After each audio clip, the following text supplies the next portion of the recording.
بسم اللہ الرحمن الرحیم اللہم صلی علی سیدنا و مولانا محمد وعلی آل سیدنا محمد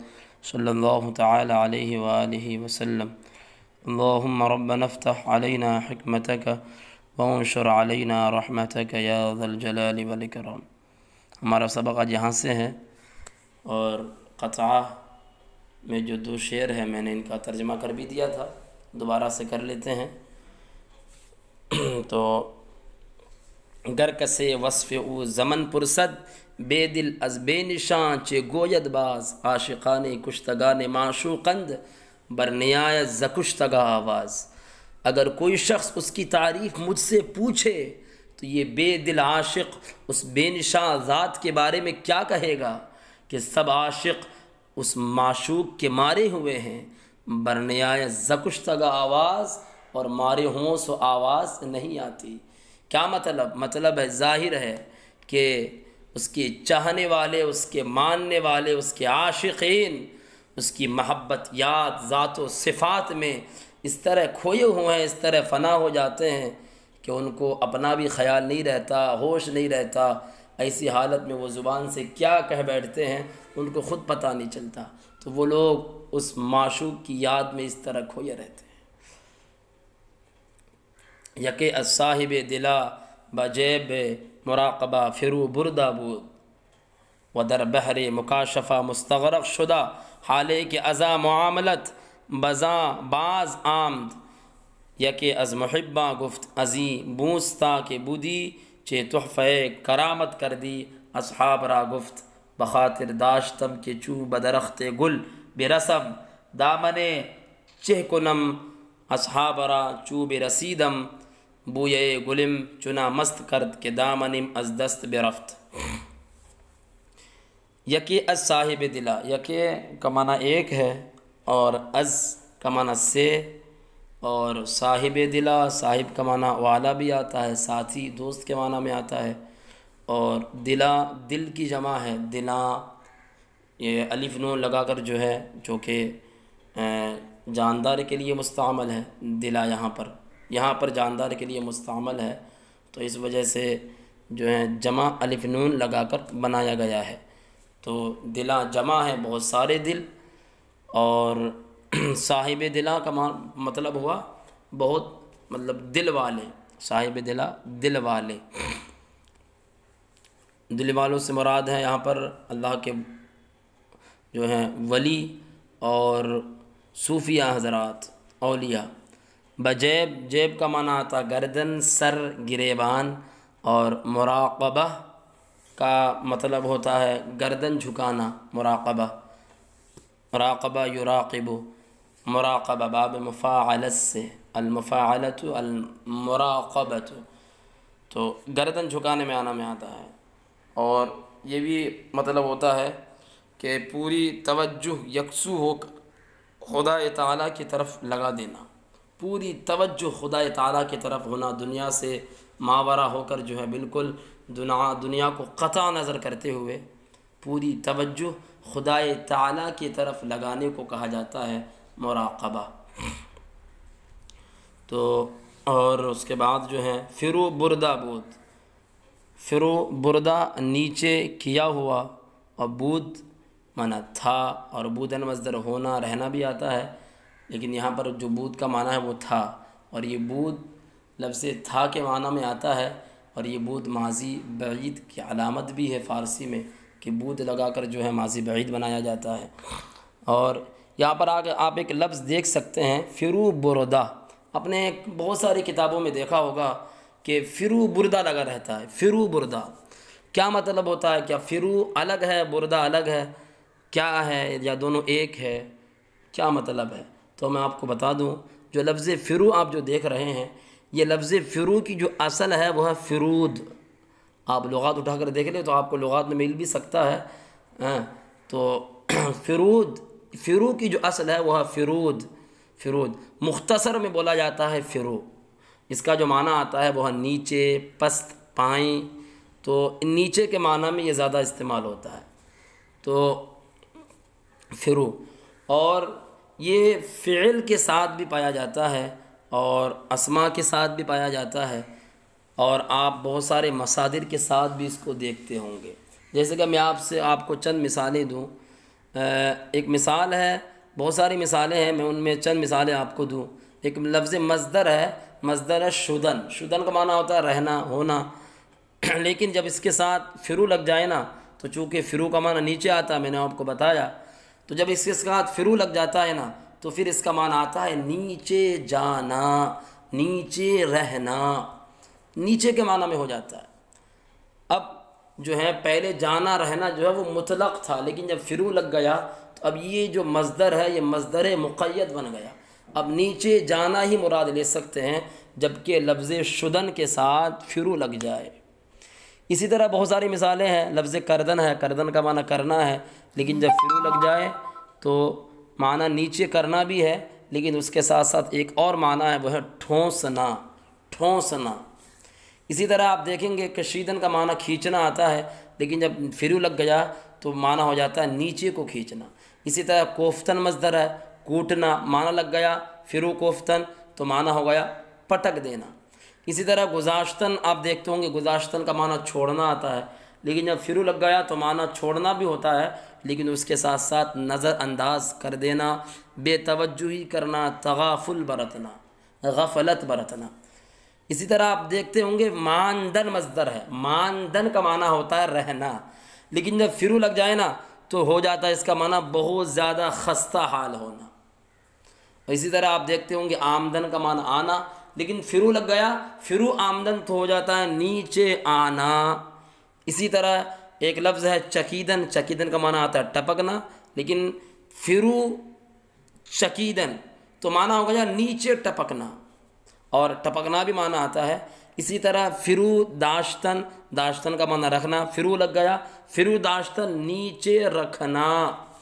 یہ ایسے ہے۔ اسی طرح آپ یہاں پر دیکھیے فرو بردہ، اس میں مفعول ہے، فرو بردہ پورا اس میں مفعول ہے، تو یہ نیچے کیا ہوا، نیچے لے جایا ہوا، اور جو ہے نیچے گیا ہوا، یہ ایک معنی ہے۔ اور فرو بردن، بردن کا معنی ویسے آتا ہے لے جانا، لیکن جب اس کے ساتھ فرو لگ جائے نا تو اس کا معنی اور ایک آتا ہے، وہ ہے نگلنا، نگلنا، نیچے جانا، نیچے لے جانا۔ تو یہاں پر فرو بردہ مراد ہے نیچے کیا ہوا۔ تو یہ کچھ باتیں تھیں میرے ذہن میں نے آپ کو بتائی۔ اللہ اگر آپ جو ہیں ذہن میں رکھیں گے تو فائدہ مند ثابت ہوگی۔ اس کے بعد جو بود ہے میں نے بتایا ماضی بعید کی علامت ہے۔ پورے لائن کا آپ ترجمہ دیکھیں کہ یکے از صاحب دلاں، تو صاحب دلاں دل والوں میں سے ایک، دل والوں میں سے ایک شخص، یہاں پر جو مراد ہے وہ حضرت شیخ سعدی ہی مراد ہے کہ دل والوں میں سے ایک شخص مراقبے میں سر کو جھکائے ہوئے تھا، مراقبے میں سر کو جھکائے ہوئے تھا، یعنی سر کو نیچے کیے ہوئے تھا، مراد سر کو جھکائے ہوئے تھا۔ دل والوں میں سے ایک شخص مراقبے میں سر کو جھکائے ہوئے تھا، ودر بحر مکاشفہ مستغرق شدہ، اور مکاشفے کے سمندر میں ڈوبا ہوا تھا۔ در کا معنی میں، بحر کا معنی سمندر، جمع بحار آتی ہے، اور مکاشفہ، مکاشفہ یہ المکاشفہ المفاعلہ، باب مفاعلت سے المکاشفہ، کاشفہ یکاشف مکاشفتاً، یہ باب مفاعلت سے کشف ہونا، اور مراد ہوتا ہے اسرار غیبیہ کا کھل جانا، کسی شخص پر اسرار غیبیہ کا کھل جانا۔ اور یہ بھی کہا جاتا ہے کہ دل کی وہ حالت جس میں کسی بزرگ کے دل کی حالت منکشف ہو جاتے ہیں، تو وہ مکاشفہ ہوتا ہے، کشف ہونا، اس کو کہا جاتا ہے مکاشفہ۔ اسرار غیبیہ کا جان لینا، اسرار غیبیہ کا اس پر کھل جانا، تو اس کو مکاشفہ کہتے ہیں۔ اور مستغرق، مستغرق الاستغراق، ڈوب جانا، ڈوبا ہوا، مستغرق بولتے ہیں ڈوبے ہوئے کو۔ شدہ اس میں مفعول ہے شدن مصدر سے، اور مکاشفے کے سمندر میں ڈوبا ہوا تھا، مکاشفے کے سمندر میں ڈوبا ہوا تھا، مستغرق تھا۔ حالے کے ازا معاملت باز آمد یکی از محبہ گفت، حالے، حالہ کا معنی آتا ابھی آتا ہے، اور جو ہے حالے کے یہاں پر مراد ہے جب کہ وہ ازا، از آ اصل میں تھا، ازا از آ، اس سے، معاملت کا معنی کیفیت، حالت، اور بعض معنی پھر دوبارہ بھی آتا ہے، واپس بھی آتا ہے، اور آمد مفعول ماضی مطلق ہے، آمدن مصدر سے، واحد غائب کا صیغہ ہے آیا، جب کہ وہ اس کیفیت سے آیا، جب وہ اس کیفیت سے جو ہے آیا، حالے کے ازاں معاملت بعض عام، جب وہ اس کیفیت سے باہر آیا، ہاں، یکے از محبہ گفت، یکے از محبہ گفت، تو اس کے دوستوں میں سے کسی ایک نے کہا، محبہ جمع ہے محب کی، الف نون لگا کر جو ہے جمع بنایا گیا ہے، محبہ محبت کرنے والے، دوست، اور گفت یہ ماضی ہے، گفتن مصدر سے، ہاں واحد غائب کا صیغہ ہے، تو اس کے دوستوں میں سے کسی ایک نے کہا، عظیم بوستا کے بدی چے تحفہ کرامت کر دی، عظیم بوستا کے بدی، از ای تھا اصل میں، جو ہے الف کو حذف کر دیا گیا، اور بوستا کا معنی باغ آتا ہے، اور کہ بودی، بودی جو ہے یہ بودن مصدر سے تو تھا، اور جو ہے یہ فعل ماضی مطلق ہی ہے، مثبت معروف، ماضی مطلق مثبت معروف، تو تھا، تو عظیم بوستا اس باغ، اس باغ میں کہ جس میں آپ ابھی تھے، چے تحفہ کرامت کر دی، چے کرامت کا، بزرگی کا کیا تحفہ لائے، بزرگی کا کیا تحفہ لائے، اصحاب را دوستوں کے لیے، تو چے معنی کیا، اور تحفہ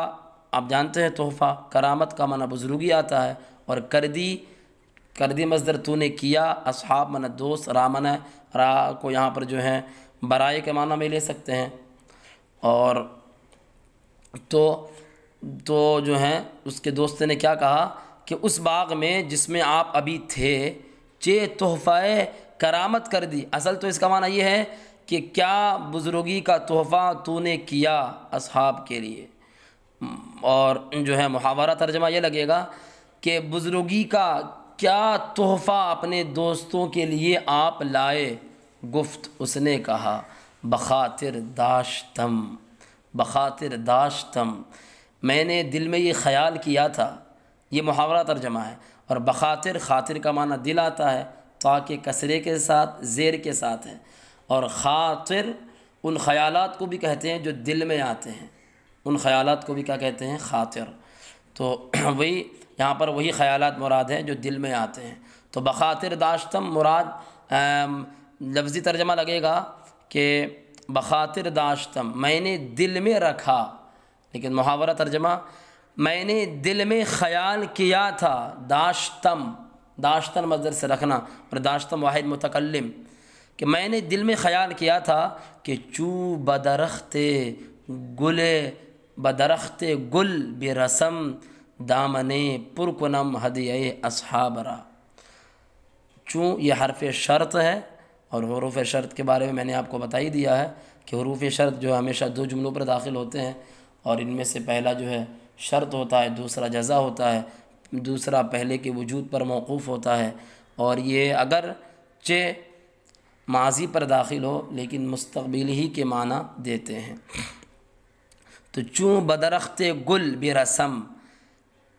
کہ میں جب پھول کے درختوں کے پاس پہنچوں گا، کیا پہنچوں گا، کہ میں جب برسم، کہ میں جب پھول کے درختوں کے پاس پہنچوں گا، چوں حرف شرط معنی جب، درخت کا معنی درخت، اور با چونکہ اس پر داخل ہے، اور میں نے با کا قاعدہ بتا بھی دیا ہے کہ با کا قاعدہ یہ ہے کہ اگر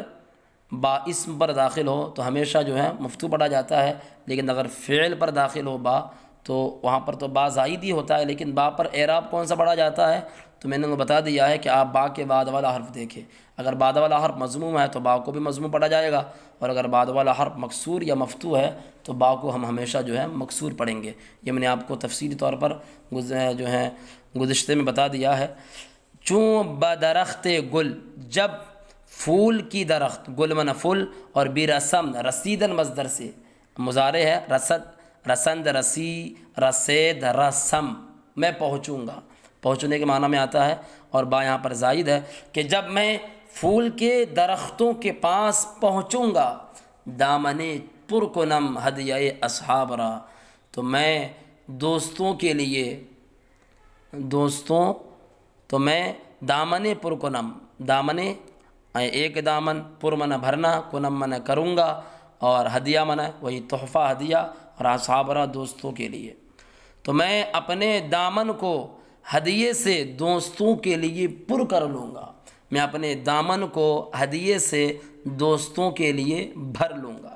یعنی اپنے دامن کو میں دوستوں کو ہدیہ دینے کے لیے اپنے دامن کو میں بھر لوں گا، دوستوں کو ہدیہ دینے کے لیے میں اپنے دامن کو بھر لوں گا، چوں برسیدم، جب میں پہنچا، رسیدم ماضی ہے، میں پہنچا، جب میں پہنچا، بوئے گلم چنا مست کرد، تو بو من خوشبو اور گلم میری خوشبو، چنا مست کرد، یا یہاں پر جو مراد ہے وہ مجھے، میم کا معنی یہاں پر کیا ہے؟ مجھے، کہ مجھے درختوں کی خوشبو نے چنا، کلمہ تشبیہ ہے، اور مست کر دیا، اور دامن من دامن، کہ دامنم میرا دامن، از دست ہاتھ برفت، رفتن مصدر جانا، چلا گیا، معنی مراد چھوٹ گیا، کہ جب میں پہنچا تو مجھے درخت کی خوشبو نے اس طرح مست کر دیا کہ میرا دامن ہاتھ سے چھوٹ گیا، میرا دامن ہاتھ سے چھوٹ گیا۔ تو آپ ایک مرتبہ پھر سے بالکل جو ہے ترجمہ دیکھ لیں کہ دل والوں میں سے ایک شخص مراقبے میں جو ہے سر جھکائے ہوئے تھا اور مکاشفے کے سمندر میں ڈوبا ہوا تھا، جب کہ وہ اس معاملے سے، اس کیفیت سے باہر آیا تو اس کے دوستوں میں سے کسی ایک نے کہا کہ اس باغ میں جس میں آپ تھے بزرگی کا کیا تحفہ دوستوں کے لیے لائے؟ اس نے کہا میں نے دل میں خیال کیا تھا کہ جب پھول کے درختوں کے پاس پہنچوں گا تو میں دوستوں کو ہدیہ دینے کے لیے اپنے دامن کو بھر لوں گا، لیکن جب میں پہنچا تو درخت کی خوشبو نے مجھے اتنا مست کر دیا کہ میرا دامن ہاتھ سے چھوٹ گیا۔ قطع اے مرغ سحر، عشق زپروانہ بیاموز، کہاں سوختہ را جاں شد و آواز نیامد، اور اے مرغ سحر، سحر عشق، سحر کا معنی صبح آتا ہے اور مرغ کا معنی چڑیا آتا ہے۔ اے مرغ سحر، اے صبح کی چڑیاں، عشق زپروانہ بیاموز، عشق پروانے سے سیکھ، کہ کہاں سوختہ راہ جاں شد و آواز نیامد، کہ دل جلوں کی جان چلی گئی اور آواز تک نہیں آئی، کہ دل جلوں کی جان چلی گئی اور آواز تک نہیں آئی۔ اے حرف ندا ہے، اور مرغ کا معنی آتا ہے چڑیاں، اور سحر کا معنی آتا ہے صبح، سحر کا معنی صبح۔ اے مرغ سحر، اے صبح کی چڑیاں، اے صبح کی چڑیاں، مراد ہوتا ہے کہ صبح کے وقت مرغ سحر اس پرندے کو کہا جاتا ہے کہ جو صبح کے وقت جو گنگناتا ہے، صبح کے وقت گنگنانے والے پرندے کو مرغ سحر کہا جاتا ہے، اور اس کو ہم بولتے ہیں بلبل بھی بولتے ہیں، بلبل۔ تو اے مرغ سحر، اے بلبل بھی بول سکتے ہیں کہ اے بلبل عشق پروانے سے سیکھ، عشق کا معنی عشق، عزا وزن شری کی وجہ سے الف کو حذف کر دیا گیا، از تھا اصل میں، اور پروانہ پروانے سے، زپروانہ پروانے سے، بیاموز یہ امر ہے اور آموزیدن مصدر سے معنی ہے سیکھنا۔ اے بلبل، اے مرغ سحر، عشق پروانے سے سیکھ، کہ کہاں سوختہ را جا شد و آواز نیامد، کہ سوختن مصدر جلنا آتا ہے، سوختہ جلا ہوا اس میں مفعول ہے، اور آمن کو جامن ہے، جان شد من ہے ہونا رہنا، شد ماضی ہے، چلی گئی، وہ آواز نیامت اور آواز نہیں آئی۔ اور جو ہے ای مدعیا در طلبش بے خبر آند، بے خبر آنند کہاں را کہ خبر شد خبرش باز نیامد، باز نیامد۔ اور یہ دعویٰ کرنے والے اس کی تلاش میں بے خبر ہیں کہ اس کو، جس کو خبر جاتی ہے اس کی خبر پھر نہیں آتی، اس کی خبر پھر نہیں آتی۔ یہ معنی یہ مدعیا، مدعی کی جمع دعویٰ کرنے والے، اور در کا معنی میں، طلب مطلب تلاش، شین ضمیر متصل ہے اور اس کے تلاش میں، اور بے خبرانند بے خبر، بے خبرانند تو یہ اند ہے، جمع ہے، بے خبر ہیں، بے خبر معنی وہی جو خبردار نہ ہو، اور کآرا کہ خبر شد، کآرا اس کو خبر شد، خبر ہو گئی، خبرش باز نیام اس کی خبر پھر نہیں آئی۔ تو جو ہے خبرش میں بھی جو شین ہے وہ ضمیر متصل ہے، اور بعض میں نبی دوبارہ واپس پھر کے معنی میں آتا ہے نیامد، یہ جو ہے آپ یہ ماضی ہے، نیامد ماضی، اور اوپر والا بھی جو ہے نیامد وہ بھی جو ہے ماضی ہے۔ اے مرغ سحر، اے بلبل، اے صبح کی چڑیاں، عشق پروانے سے سیکھ، کہ دل جلوں کی جان چلی گئی اور آواز تک نہیں آئی، اور یہ دعویٰ کرنے والے اس کی تلاش میں بے خبر ہے کہ اس کو، کہ جس کو خبر جاتی ہے، خبرش باز نیام پھر جو ہے اس کو خبر نہیں آتی، اس کی خبر نہیں آتی، اور وہ کہ جس کو خبر جاتی ہے پھر اس کی خبر جو ہے دوبارہ نہیں آتی، اور یہ دعویٰ کرنے والے اس کی تلاش میں بے خبر ہے کہ جس کو خبر جاتی ہے اس کی خبر دوبارہ واپس نہیں آتی۔ مطلب اس شعر کا کیا ہے کہ وہ لوگ جو عشق و محبت کرتے ہیں، تو کہا اے عشق و محبت کرنے والے، عشق پروانے سے سیکھ لے، کہ پروانہ آگ کی محبت میں اس طرح سرشار ہوتا ہے کہ جان بھی چلی جاتی ہے اور آہے بھی نہیں بھرتا، لیکن انسان تو صرف عشق کا دعویٰ کرنے والا ہے اور اس کی راہ میں شور مچانے والا ہے، لیکن اسرار محبت و عشق سے ناآشنا انسان ہے۔ اس لیے کہ جو لوگ اسرار محبت و عشق معرفت پر مطلع ہو جاتے ہیں، باخبر ہو جاتے ہیں، تو اس دن ان کو اپنی ہستی کا بھی جو ہے خبر نہیں رہتا، اور اپنے وجود کے بارے میں بھی جو ہے وہ نہیں سوچتے۔ تو شیخ سعدی نے یہ اشعار ذکر کر کے ایک طرح کا کمال پیش کیا ہے۔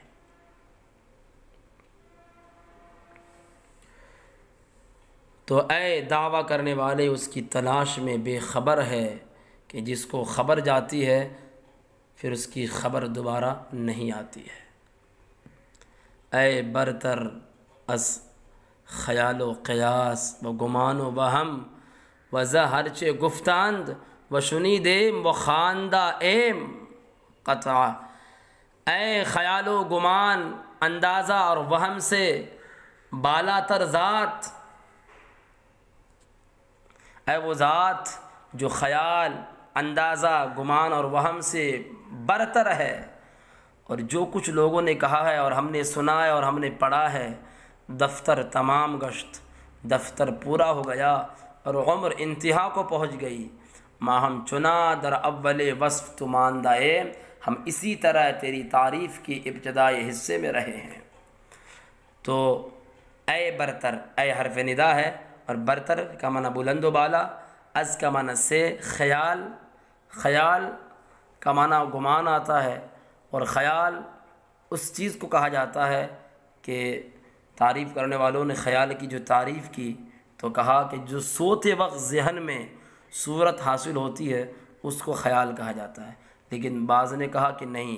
خیال اس صورت کو بھی کہتے ہیں جو انسان حالت بیداری میں ذہن میں لاتا ہے، اس کو بھی خیال کہا جاتا ہے۔ قیاس کا معنی اندازہ ہے، ایک کو دوسرے پر اندازہ لگانا، اور گمان کا معنی خیال ہے، اور وہم کا معنی وہی سب جو ہیں اگر آپ کہیں کہ مترادف معنی ہے، اور ہر چہ کا معنی جو کچھ گفتند ان لوگوں نے کہا ہے، اور شنیدیم ہم نے سنا، خواندیم اور ہم نے پڑھا ہے۔ شنیدیم شنیدن مصدر سے جمع متکلم کا صیغہ، اور خواندائم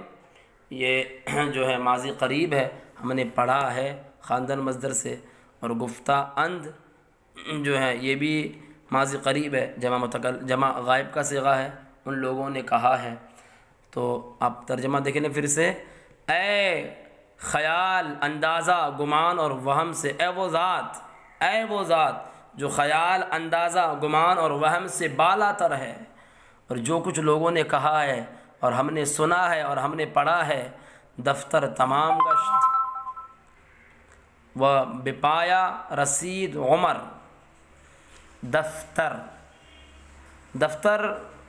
اس جگہ کو کہتے ہیں جہاں کسی محکمے کا کام ہوتا ہے، اور